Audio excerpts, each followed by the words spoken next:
Ready to embrace the magical side of life, where anything is possible and the infinite is accessible to all? Let's have a conscious conversation about what's going on in the world, in your life, and your relationship from the expanded perspective of your soul. The path to awareness begins and ends in the heart. So let's take it there, one step at a time, and learn to cultivate magic in your life every single day. In each episode, we share a collective space in which we discover the unique facets of our own magic and embody our superhuman qualities by humbly exploring how it's super simply to be human. Hosts Kai and Dell co-create a magical experience to remind you that you are magical as fuck. Now, be unleashed. This is our daily magic.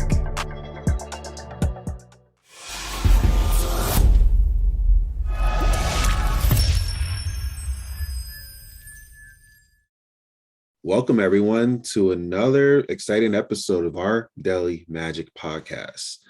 And what this podcast is just a co-created idea that my wife and I decided to do, in which we help to showcase magic on full display. Our belief, and you hear it in our intro, is you all are magical. We all are magical in our own unique way. And what we like to have is magical conversations, so that way you can get to see it showcase magic in its infinite ways. But also our attention from this is you, whoever's watching or listening, can be able to find something that resonates with you from this conversation, that you can incorporate more magic into your world, your inner world, but then also to bring out that inner magic to the outer world as well. This is a magical co-creative dance that's going on with us collectively, and the world can always use some more love and magic. So I am one half of the co-hosts. My name is Dell, and my name is Kai, and I have the pleasure of introducing Robbie Adkins, and I have her bio right here. Robbie was born in Southern California shortly after World War II. She was able to grow up feeling safe and was able to explore all that this abundant world had to offer. There were, of course, limitations, but that caused her to start questioning everything to become a seeker. After graduating from college with a degree in graphic communication, she started her very successful career as a graphic designer and illustrator. She won a guest editorship for Mademoiselle Magazine and went to New York to work as an intern for the month after her graduation. Her professional career includes positions such as magazine art director and director of corporate communications for an emerging information company. She received many awards along the way, such as a gold medal from the LA Art Directors and a Best of Show from the Communication Arts Group of San Diego. In her 20s, she took up the sport of skydiving. Woohoo! Fellow skydiver. Wait. Before we get more into the introduction, sport of skydiving. I want to hear more about this. I'm curious about this. It was so much fun. I mean, you talk about magic. We learn to fly our bodies, because once you jump out of the airplane, you're on like a cushion of air. And so to go that way, you turn your hands, you straighten your legs, you move different body parts, and then you do it with other people.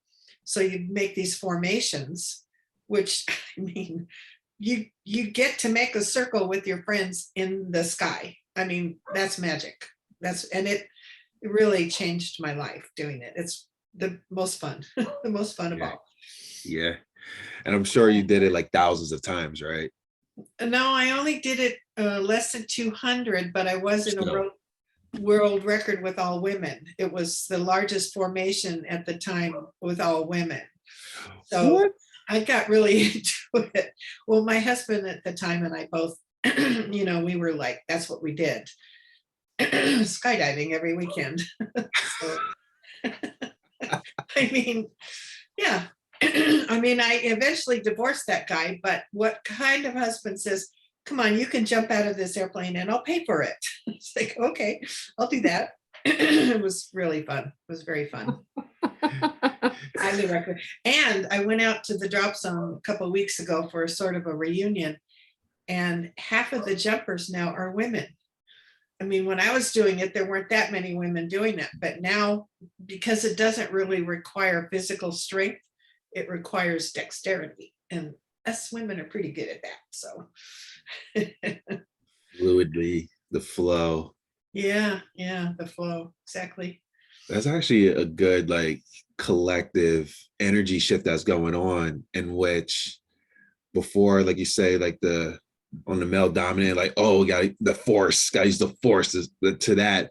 And now there's awareness of realizing, wait a second, you got to bring this fluidity, this flow, this energy. It doesn't have to be raw, raw, raw, raw, but like that flow of nature, which is, of course, the more on the feminine side of things. And it's just, for me, this reminds me this collective shift that is happening, of that shift to bringing in that more divine feminine energy into the world. That's a great analogy. Thank you for that. That's, yeah. Didn't know it at the time, but yeah, that's what it is now. Yeah, indeed. Okay. So not only did Robbie participate in the world record formation that she made with all women, but then she also moved into the emerging sport of hang gliding and was the only woman to qualify to compete in the hang gliding nationals in 1974. Yeah, that was another great experience. Probably the most memorable one was right after my father passed. My husband took me to Yosemite, and I was able to fly off Glacier Point and fly into Yosemite in the peace and quiet, like the birds. Again, that's going with the flow of, you have to learn. At the time, people didn't know a lot about low to the ground airflow, like what happens when there's thermals and so that was the area we explored, and we went and, I mean, it was a brand new sport. We went and discovered places to fly, and it was a lot of fun also. That has to be very, like, for me, that's very daring and brave. Something that's new and you're trying this out. Like, Well, I did pay a price. I had a really badly broken arm in the learning process, but it didn't stop me. I just kept, when you're young, you just don't let things stop you. At my age, you do. But that's why young people should get out and do whatever they're compelled to do, whatever their soul calls them to do. Go and do it, I think. Okay, I'm going to read this final paragraph. This is good stuff, Robbie. Good stuff. It says her whole life she has had an acute appetite for learning about all things spiritual, with an emphasis on how we create our own reality. She's been influenced, among many others, by the teachings of Jesus Christ, Jane Roberts, love the Seth books, Native American teachings, I Ching, Abraham Hicks, Alice Bailey, yes, and the teachings of the Tibetan, Tony Burroughs, and the Intenders of the Highest Good, and most recently, Marilyn Harper. Can you pronounce that last word for me? Adironda. She channels Adironda, who's coming from the 17th dimension. And Adironda represents a group of energies, Master Yeshua or Jesus is part of that group. I mean, they're names that you would recognize, and they're supporting us big time right now, especially in this transition. So she does, in fact, tonight she does what she calls double digit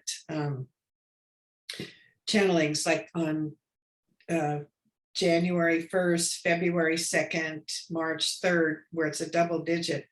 So today is like a spectacular day for all of those twos. And she wrote a book about it too. But yeah, she's a good friend, and she brings in the best information, really, really good information. So that's Adironda. Look her up. Yeah. So Robbie, with all of these amazing adventures that you've been on throughout your life, how does that affect how you live your life today?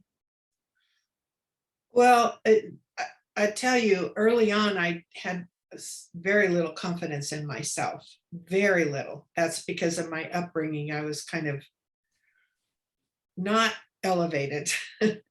So when I was able to, these things started to happen, and it felt like magic. I mean, when I won when I got that telegram that I won Mademoiselle Magazine, that was like really magical to me. And then learning to skydive and do those things, that was also magical. So it gave me, especially with the skydiving, it gave me the ability to focus and have confidence that, I could have, it's a matter of seconds if you don't, somebody's binging you. It's a matter of seconds from when you have to pull your ripcord or you're dead. That requires some confidence, and so that you can do it. And so doing the skydiving expanded my consciousness, my ability to control the world I was living in. So I think I've had so many lessons about how we manifest what we think. And so I suppose that's the greatest way all of these things have affected me, is that, I'm still practicing. We're all still practicing. How do I control what I think? How does it manifest? And so, then came the Voice of the Soul, the app that I made, which started as a deck of cards in a book. And then because when I was young, I did the I Ching, and I found that when I would throw the coins, if I was emotionally upset, the information wouldn't be accurate. But if I was clear, if I was balanced, then the information would be so right on. So I started learning that in my 20s. And then, but the I Ching Chinese images are not easy for the Western mind to get. So I made the deck of cards with symbols that we could easily understand, like clear blue sky and tree and things like that, partly Native American influenced. And then, so then I was literally given this meditation of bringing the bodies into alignment, physical, mental, spiritual, and emotional, where you stop and you ask each one, how does it feel today? And then what does it need today? And then you go through the different bodies, and then you ask to bring them into alignment. Then you get the most clear information. Because if you're just say you're emotionally upset about something and you're reacting to the world, you're not doing it right. It's distorted. It's like when you go to the optometrist and they put the lenses in front and say, in focus, out of focus. It's the same thing with all these body parts, spiritual, mental, emotional, and physical. If one of them is out of sync, then you're not getting, because you receive information through your whole body, not just your eyes and ears.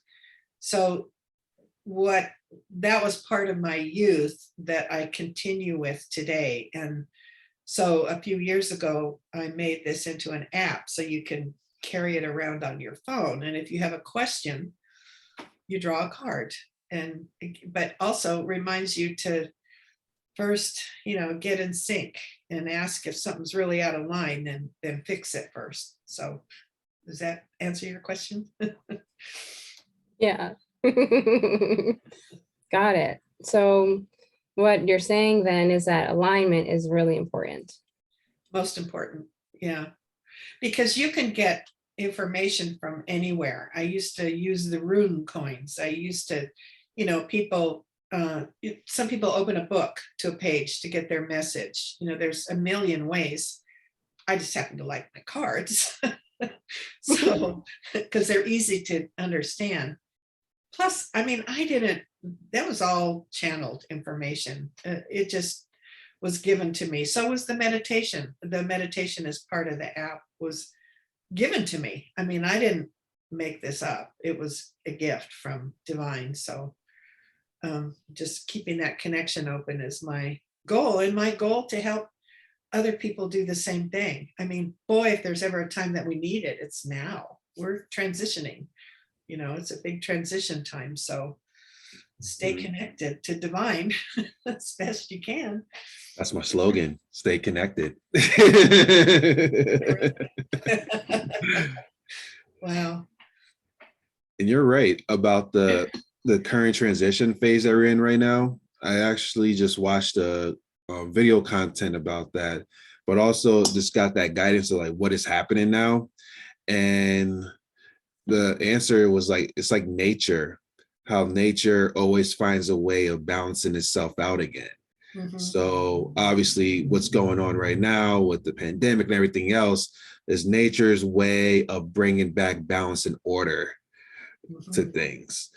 We've been on one side of the equation, and now this is happening to bring the balance. And the person I was talking to, or not the person I was talking to, the person I was speaking on this on YouTube, they were mentioning just like with manifestation and law of attraction and like us manifesting things in our life is like the same type of thing of nature and life helping us to bring the balance so that way we can actually be in the flow of nature to create exactly what we want.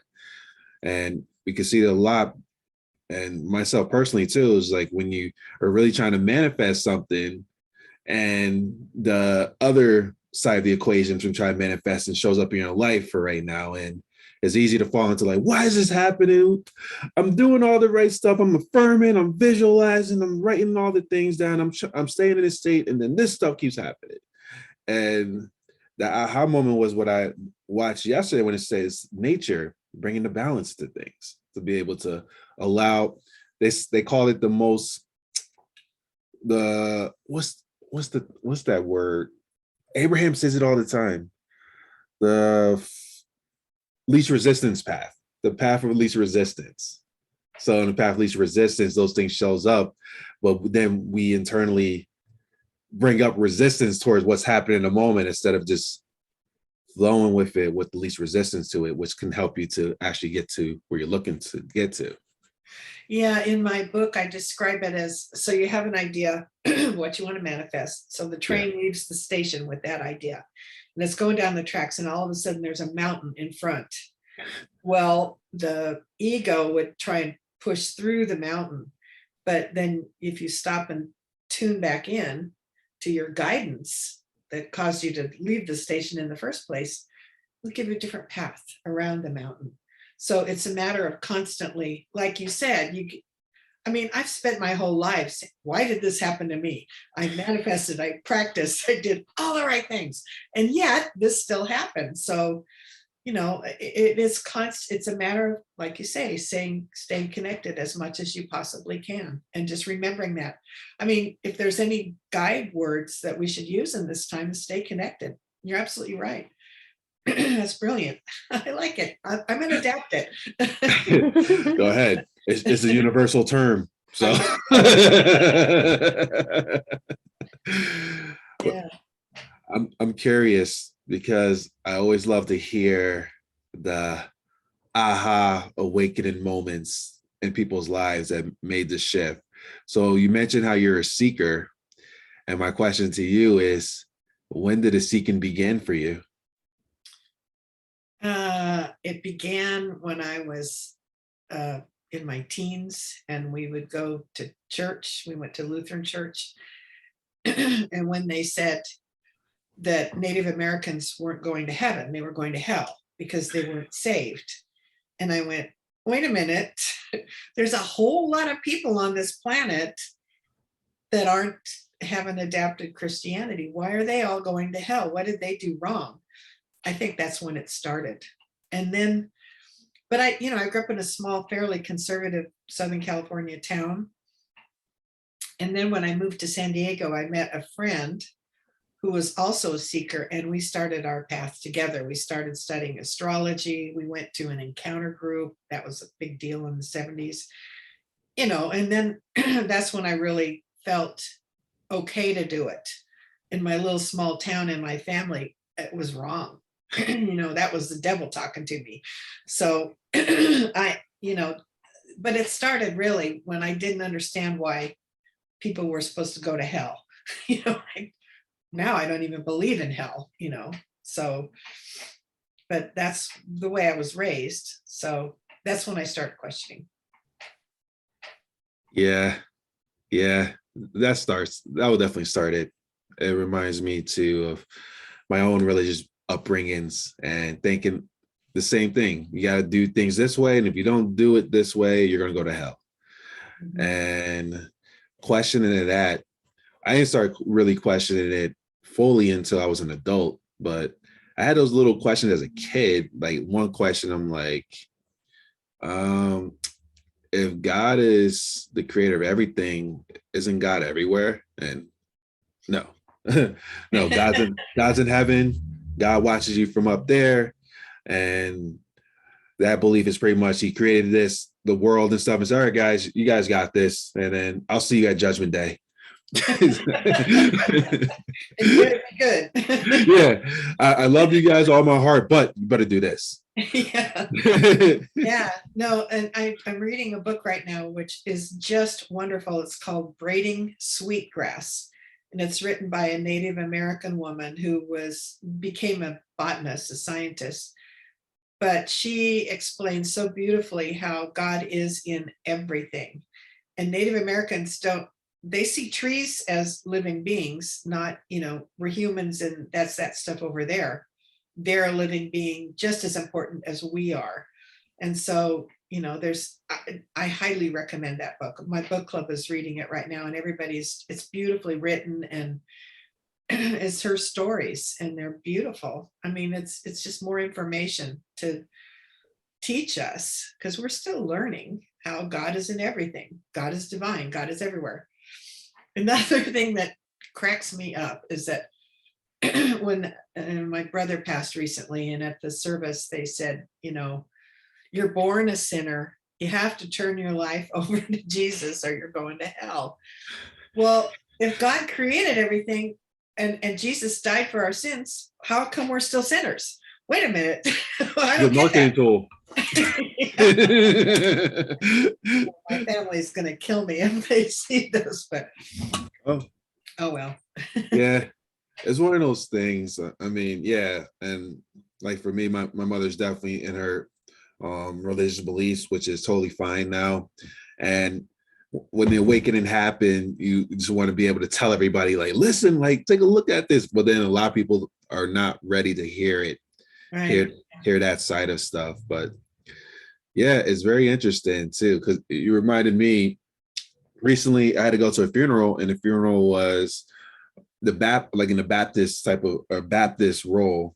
And here I am, an open universalist, but then I sat in a space with this, and it was like the same type of things going on. And inside, I felt a little like laughter about it, but then also I felt compassion, because I'm like, it just reminded me what Jesus said, Father, forgive them, for they know not what they do. And this is one of those things that it's their journey. Yeah, no, and it's better than being a criminal or something. I mean, yeah, my brother was a fundamentalist minister, and we quite a few years ago had our last discussion about it and realized neither one of us was going to change our minds. So we just put it aside, and I loved him. I loved his family. He actually, for some reason, got interested in racism when he was in college, and he wrote a book called Before Black Lives Mattered, about the guys at the Olympics that did the fist up. Wow. back, they were his teammates. He was a runner and he was on team with them. And he said, I need to understand this, I need to understand. And yet when he came back to town, my dad and his friends did not like that he did that, that he supported that. So yeah, he was a fundamentalist minister, but he was a good man, Yeah. a good man. So Yeah. I miss him terribly. He was just 11 months younger than me and we were like twins. So, Wow. but it was COVID. COVID got him. So there it Yeah. is, taking some good people. Anyway, that's Yeah. my relationship with Christianity. Yeah. And on one, sorry for your loss. Thank you. Yeah. And you're right about that too. And that's the other thing that I realized, and that's in just not with just religion, but then also in the spiritual nature too. You can't can label that they all are the same way. Even race, because we were talking about a little bit of Black Lives Matter. And in a religious standpoint, there's like different flavors, different levels of people are with that, because there's people in it who do like the shaming, I would say, the religious shame, and even on the spiritual side of spiritual shame. But there's people who actually embody the essence of the teachings, the essence of Jesus, and the love, the compassion, the connecting with everyone, and not telling people that you need to do things this way or else type of thing. And the same thing in the spiritual nature, people are just that unconditional loving space, and they embody the words, and they're not trying to say the words all the time to people. Right. It goes back to that going with the flow, see what's good in people and just walk away from the rest, ignore the rest. Don't point it out. That doesn't look good at all. Like you listen to Abraham, the finger thing pointing at you is pointing back at me. Yeah. We battled, they tried to build a huge granite quarry like a mile from my house we lived in Temecula. And so for 8 years, we worked to stop it because it was going to ruin the whole Temecula Valley. It was so bad for everybody's health. It was unnecessary. But I had to battle that whole time of practicing don't push against, because we didn't want the quarry. Literally, we did this event one time where we spelled out the words no quarry with people, and the helicopter was above and filmed it. And there were some people there from the granite construction, and I ended up getting in an argument with them.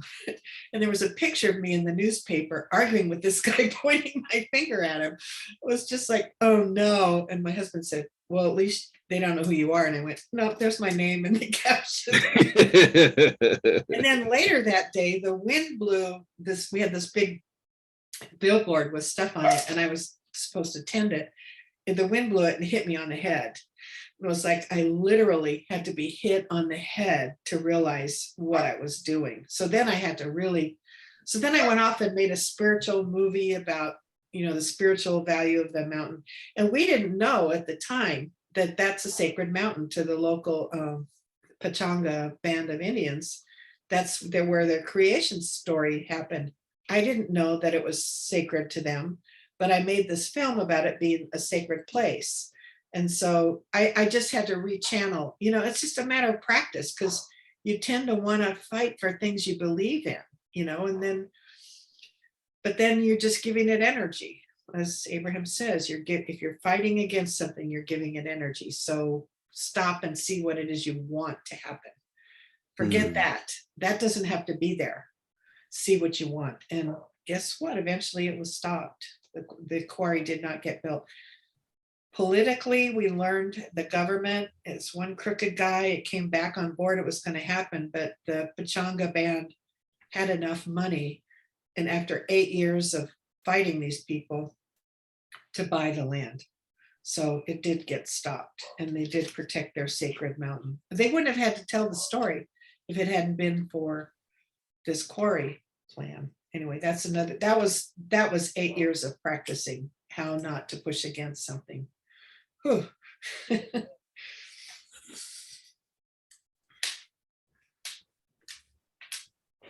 That's beautiful. I'm curious too, in your spiritual exploration, have you found anything that just really just like resonates with you? Or do you find that it's kind of like everything kind of hits you the same way? Like, do you have any practices that you just really adore? Well, it's funny. Recently, I started again saging myself.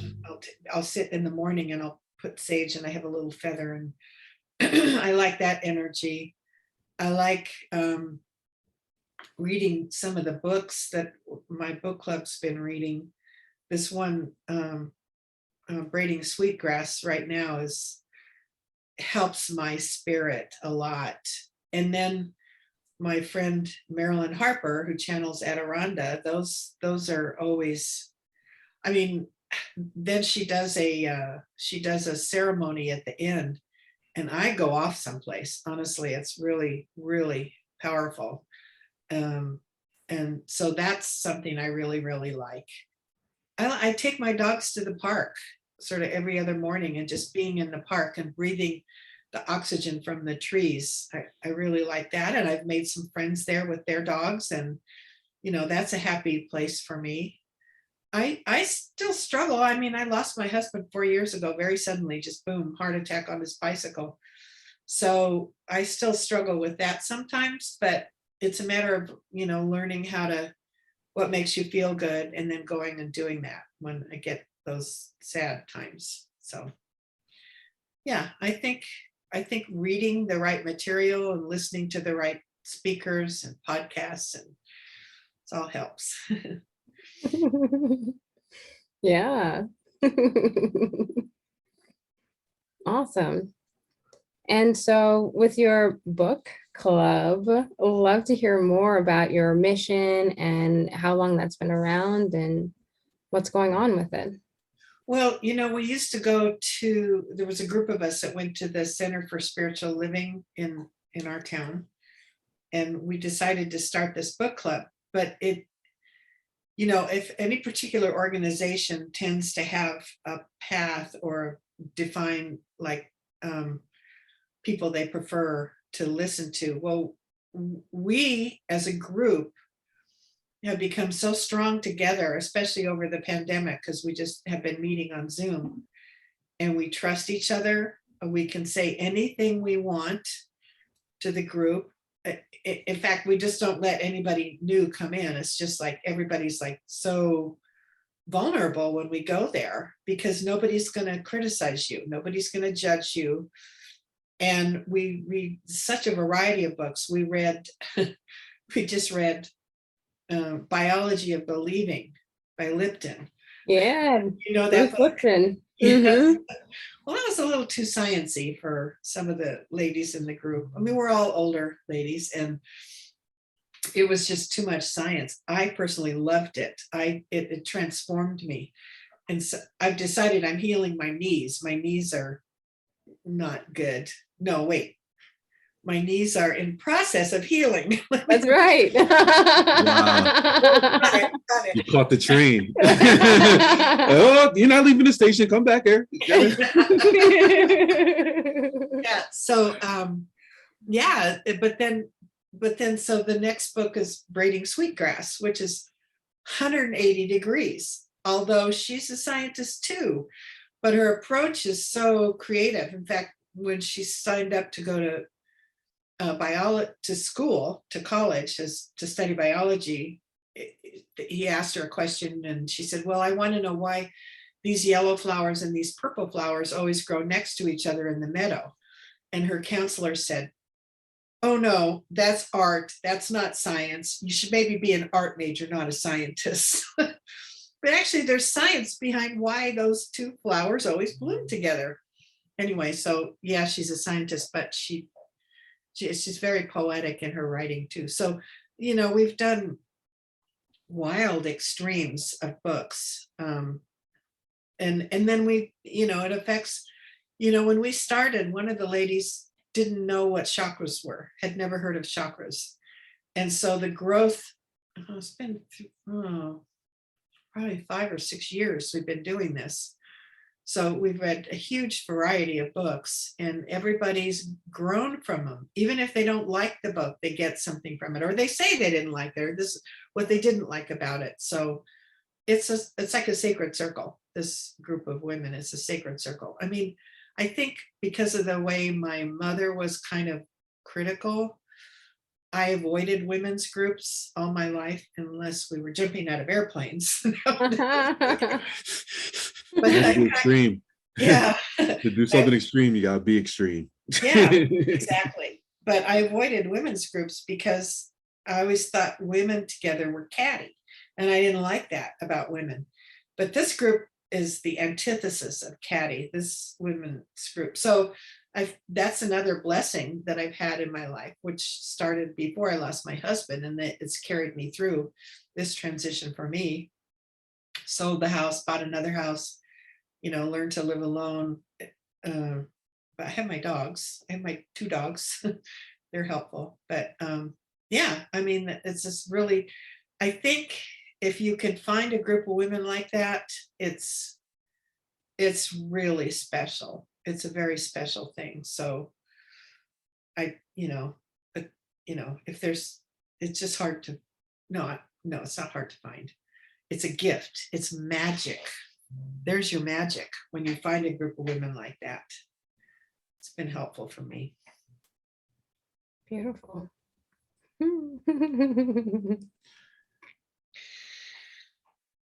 So in terms of serving the world today through your mission, how would you describe that you do that? Well, I've made the Voice of the Soul an app, because then anybody can have it. When I was doing it as cards originally, by the time I printed the cards in the book and put them in a pouch, I lost money on every one I sold. And I didn't sell that many, because I tend to create things and then just expect the world to find them. And it doesn't work that way, especially now. If you build it, they will come. Yeah. I honestly believe that. And it's like, no, they don't. So I had made it into an app years ago by this guy. We traded, I forget what, we split the revenue from it. So he developed it for no cost. And then it went out of date. And then my husband, who was not the least bit spiritual, he described himself as agnostic. He loved it. He loved that he had it on his phone, and if he was out somewhere and he was trying to decide something, draw a card. And so when it went out of date, he said, well, make it again. I'll pay for it. I need to have it. I love it. So after he passed, some of the money that he left me, not a huge amount, and so I decided to do it again because he got it. So if he could get it, other people could get it. So then in this last fall, I started with a company that I pay $500 a month for them to promote me on Facebook. But so far, there's no revenue coming from it. It's just all money out. But I committed to a year of it. And I've always said from the beginning, if I help just one person, okay, that's okay. And hopefully I will not run out of money before I die. But that's my contribution, is that and now we're doing an Android version too, also, which is, he's just fussing up some final fixes on it. So, I mean, so that's what I did. I did the app in both formats, and then I'm paid to promote it. So hopefully, I mean, people need help right now. And the goal of it is to teach people to improve their intuition. So, and the only way to do that is to do it yourself. So you have a thought, well, was that my mother-in-law talking? Was that my guilt talking? Was that my higher self talking? Who was talking? So it's a good idea to keep a journal. You watch how it plays out. Yes, that happened, true. Yes, that was bad advice. That was wrong. So that's how you learn to listen to the very subtle difference between the voices in your head. And so, and the only way to do that is to do the work. I mean, Mhm. people don't like to say work, but it is. It's just, it's practice, it's noting, it's observing. And so, the more people do that, you can't listen to any authority figures right now. I mean, the priests and their little boys and the politicians and their crookedness and, all of the people we used to rely on to tell us this is how it is. You don't know who to believe anymore. So you got to learn to hear it yourself directly, because your intuition will speak the truth.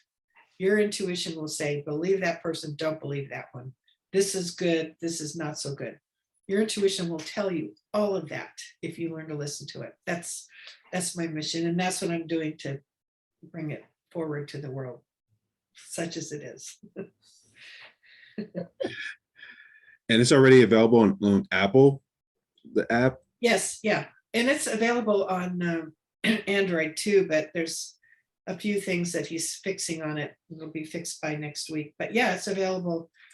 It's been available since last year on Apple. We're working on some fixes. So, and it's $8.99 one-time purchase. You never have to spend any money Wow. again. And that includes the meditation, the cards, the journal. Only problem right now is that you're supposed to, when you draw a card, you're supposed to go to the journal and say, this is the card I drew today, so you can comment on this is how it played out or didn't.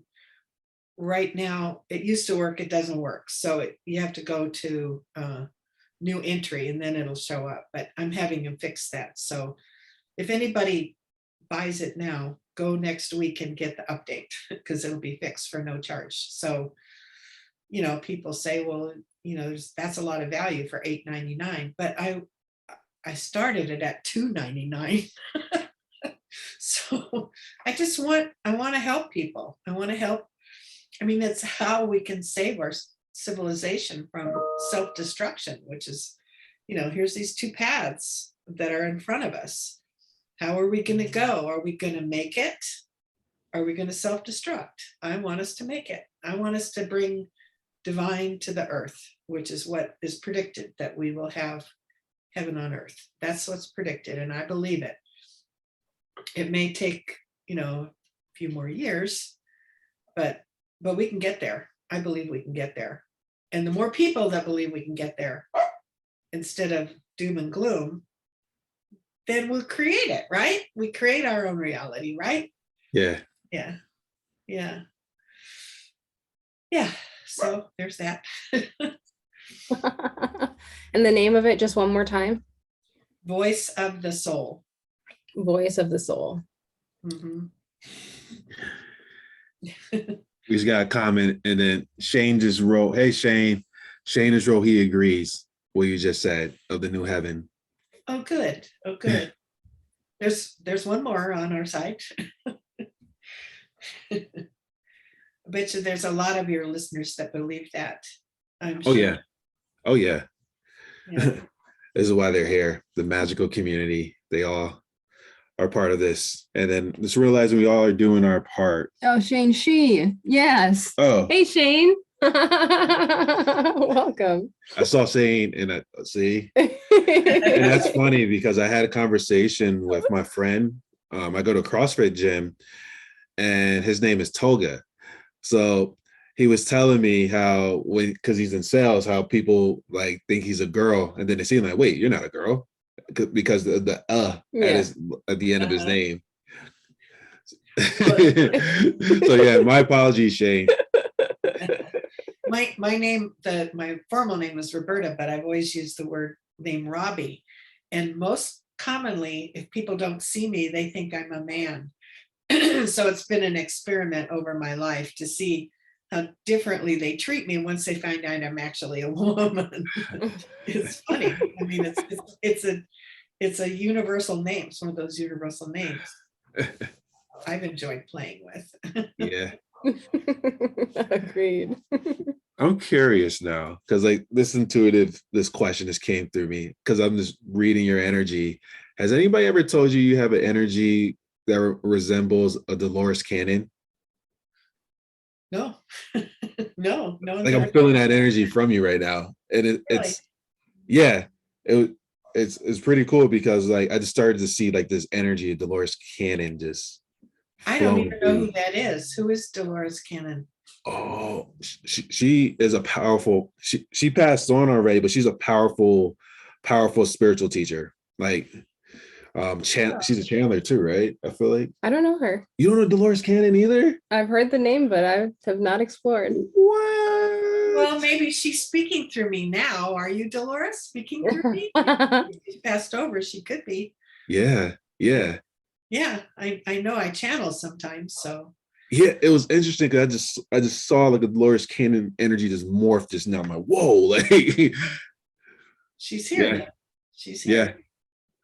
Yeah. Wow. Wow. I guess I better find out about her. yeah, yeah. Oh, yeah, yeah. Oh, yeah. It's powerful, powerful. Mm, There's so many wonderful teachers emerging now. I mean, it's just amazing how many people are emerging.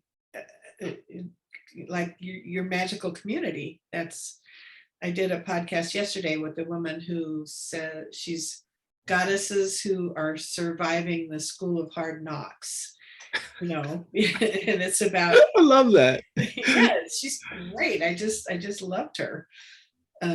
Except it's funny, the timing thing. My interview with her was scheduled yesterday. I forgot. Your interview was this morning. I was an hour early. But with her, I talked about how I learned that I tended to self-sabotage. I had all these successes, but then something would always happen to make it not work. And I finally saw a therapist in my 40s. That was because my mother taught me that anything I did didn't matter. It only mattered what the man I was with did. So, the therapist said, well, what's this man like that you date? And I'd say, well, he owns this restaurant or he drives this car. And she'd say, no, how is he to you? And I'd say, oh, that matters. Oh, so Does not compute.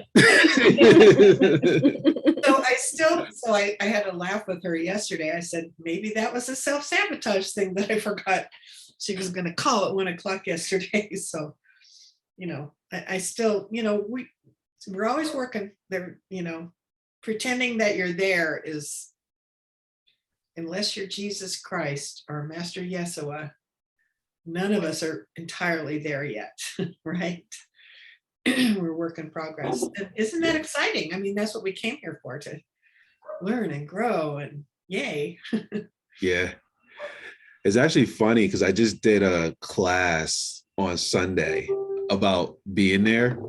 And the title of the thing, and I felt the need of just saying it, I was saying like, you're already there. But by you already there, what I mean is your formless version of yourself, the one that existed as infinite, has all the information and all the tools that when we tap into, that's like you said, intuitive guidance and things like that.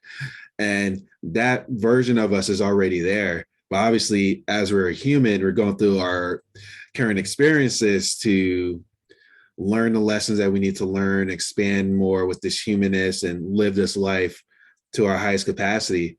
But I was saying in the class, I'm like, what if, even though you're doing that in this human existence, the foundation of it is that formless connection with your divine nature that's already there, that can give you the little nudges. Hey, do this, do that, do this, do this, do this, do that.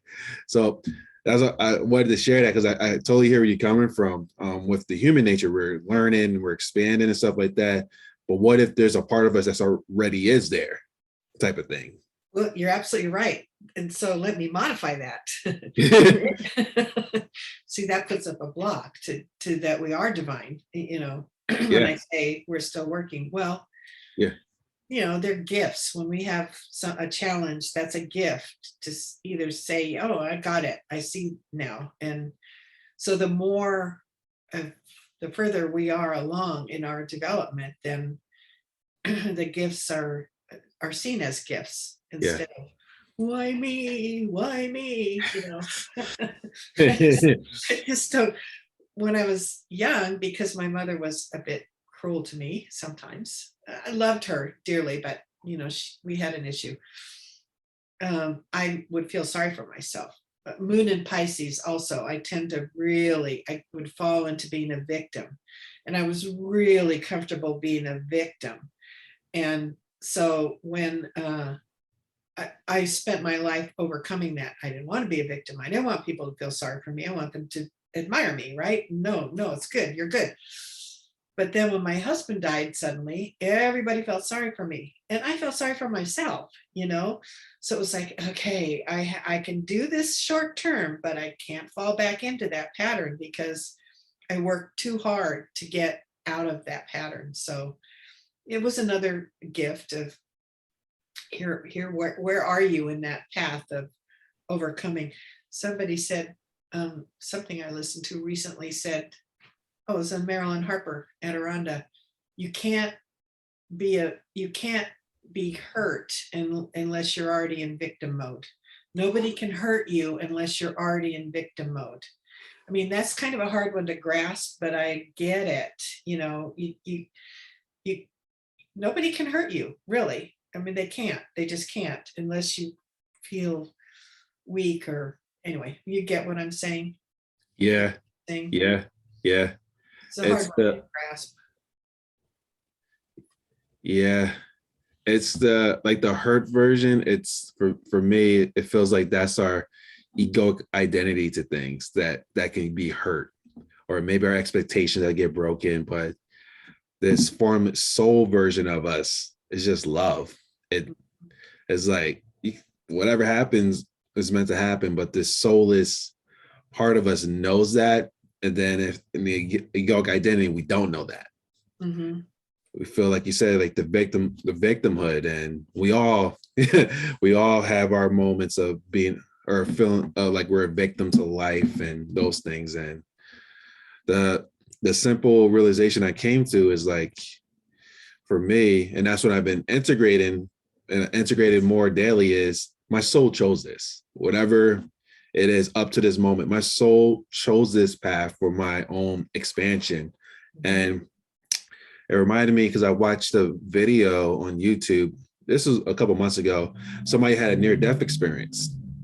And in a near-death experience, they talked to God directly. And when they asked God directly, like pretty much like, what the hell? Like, why all this stuff happened to me? And then God was like, because you chose it. And then it's like, I chose it. Like, what are you talking about? So then God was like, do you want me to show you your soul contract? And show all the information. And it's like, Wow. Yeah. I'm like, it's so funny because, like, especially like when we get those intuitive like answers and stuff, it's always so simple, but then it's so profound. Like those simple answers pretty much directly from God. Like, why does that for your expansion? Like, what do you mean? No. Well, sometimes that's a hard pill to swallow, isn't it? Yeah. It's true. It is true. Yeah. Yeah. It's a hard pill, but then once you actually swallow it, it's actually empowering. For me, it feels very empowering. Like, oh, I chose this. And it's easier to do next time. Because once you do that and then you go through the process of understanding why that happened, then the next time something happens, you go, well, I know that there's a pathway out of this for me that's going to teach me something. So yeah. Oh, it's all good. It's all good. Yeah.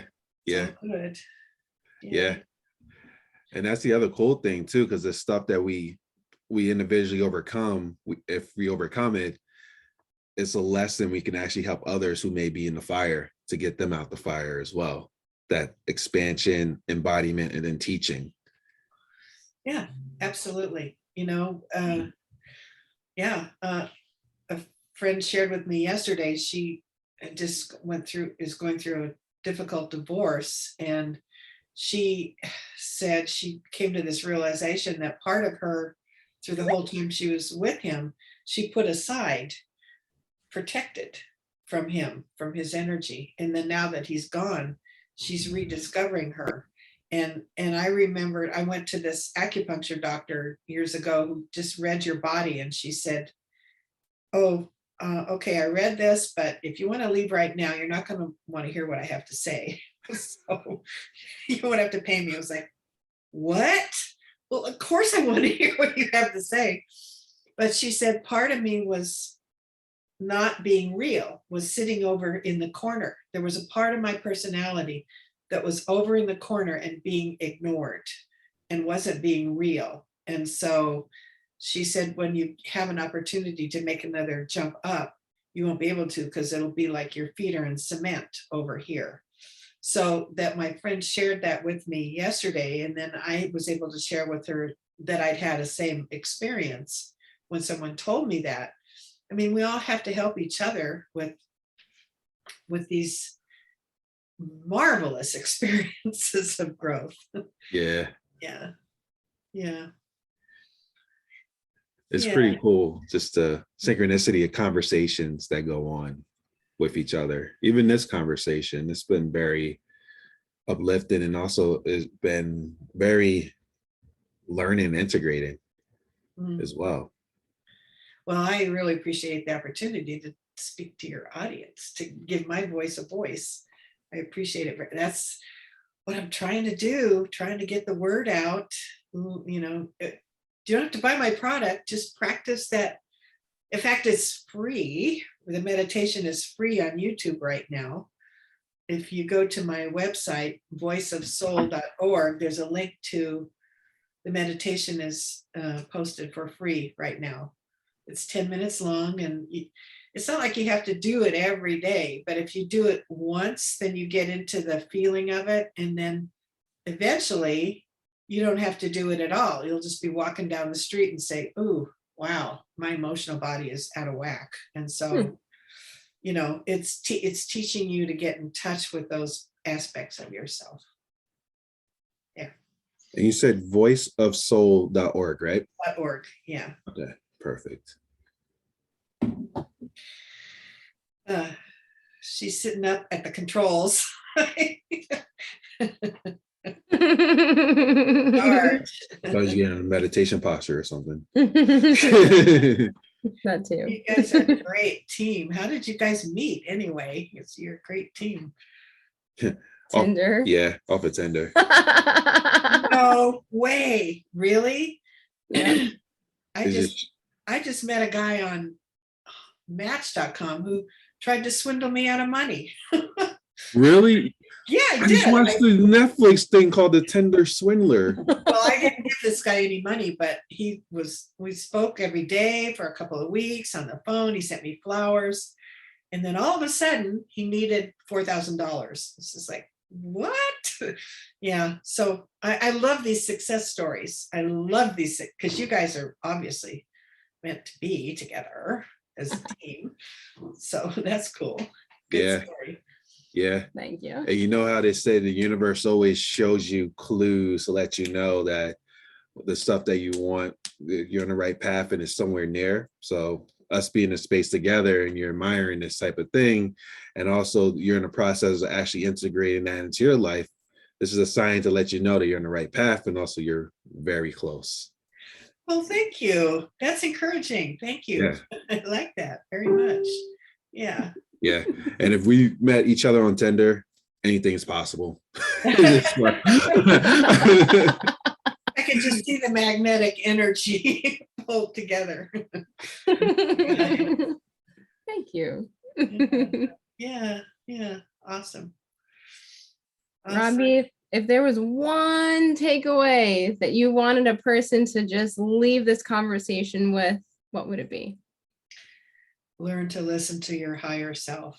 Whatever technique, whatever teacher you go to, whatever book you pick up, know that that's the most important thing for any human being to do during this time. This is our job during this time, is to learn to connect to divine. That's our job. Connect to divine. Whew. And you look like Master Yeshua. You know that? Who? Me? You. Yes, you. Oh. Maybe it's in there in you too. Oh, And yeah, I definitely have that strong connection, Yeah.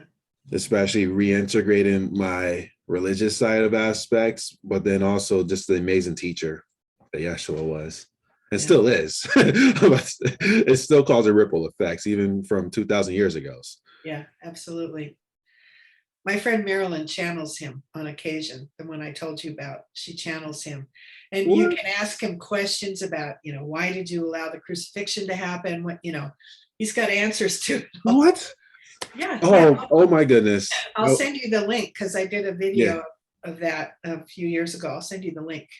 And is she open to interviews? Would love to just have like Are you kidding me? Yeah, no. we'll love to have a channeled conversation on our show. Well, she doesn't command him to come. She opens to channel, and usually Adironda comes, or there's other beings that, she doesn't demand it. She opens the doorway. Yeah, absolutely. I'll send you. Yeah. A channeled conversation will be awesome. Yeah. Have you heard? Do you know who Cryon is? Oh yeah. Well, she gets on stage with Cryon, with both of them channeling, and the channels talking to each other. Really? Oh, that's her? Yeah, that's her. What? She's one of my best friends. Yes. Yeah. That's amazing. Yeah, I always hear her in the beginning before Cryon does his thing of sharing her channel messages. So I didn't know that. Wow. Yeah, and I've been trying to tell her, you should get on podcasts. And she said, oh, they always want you to have a giveaway product and then you have to set up a landing page. And I said, no, that's not true. No. So I let her know. Let her know she can come on here. We have availability actually in March too. Well, March is so we have availability. So we'd love to have her on here. That would be amazing. You'll love her. She's an amazing personality. She just is. Yeah. Well, it makes sense. She's your friend. You have an amazing personality as well. So you track what you are. Yeah. Okay. Well, I really appreciate connecting with you guys. I'm in awe. I'm in awe. Sorry, I got on an hour early. Where are you? Listen, yeah. You set the container for us, so thank you. Thank you, Robbie. And everyone, check out what's the link again? voiceofsoul.org. So we'll have that available, and when the show goes live on our iTunes and on YouTube, we'll have a link to that. And yeah, check this out. This is amazing. And Robbie's doing amazing work. And thank you so much for this powerful conversation that we had. Okay, namaste. Namaste. And speak about stay magical.